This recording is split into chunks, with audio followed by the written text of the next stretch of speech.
देखिए भाई, अब ये भी सेम सवाल है गुरु, देखना जरा, सेम सवाल है। ए और बी ने समान मूल्य पर खरीदी, अब डिजिट चेंज हो क्या आ जाएगा। सी ने ए तथा बी की वस्तुएं ए की समान मूल्य पर 240 में खरीदी। ए का प्रतिशत लाभ P%, बी का क्यू है, क्योंकि बी अपने माल की गणना विक्रय मूल्य पर करता है, सेम है। सी ने एक वस्तु डी को ये P% लाभ पर बेच दी, यहाँ पे P% पे बेचा है और क्यू बराबर पी है। तो एक बात बताना भाई, 41 सही, 41 दिया, 41 125/3% है, 125/3% है।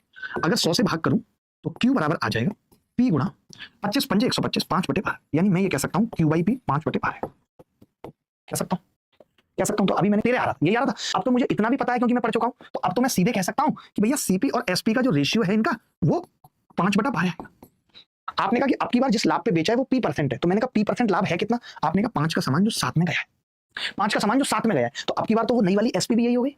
तो आपने कहा कि डी के लिए सीपी कितनी है, सीपी कितनी थी सी के लिए, तो आपने कहा 240, तो मैंने आप कहा कि 5 की वैल्यू डायरेक्ट 240 से प्लस, भाई देख रहे हो कितना आसान हो गया। मैंने कहा कि आप P% लाभ पर ही दे रहे हो, वहां क्यों पे दे रहे थे, तो अब तो मुझे ऐसा लिखना पड़ रहा था 12 पे 7 का लाभ, 12 और 7 19, अब तो आप P पे ही दे रहे हो, यानी 5 का माल 12 में ही तो दे रहे हो, वही तो है सेम टू सेम। तो भैया 240 का माल कितने में जाएगा, तो आपने कहा 5 की वैल्यू ये है, तो 1 की कितनी आ गई 48 को 12 से गुणा करेंगे 536।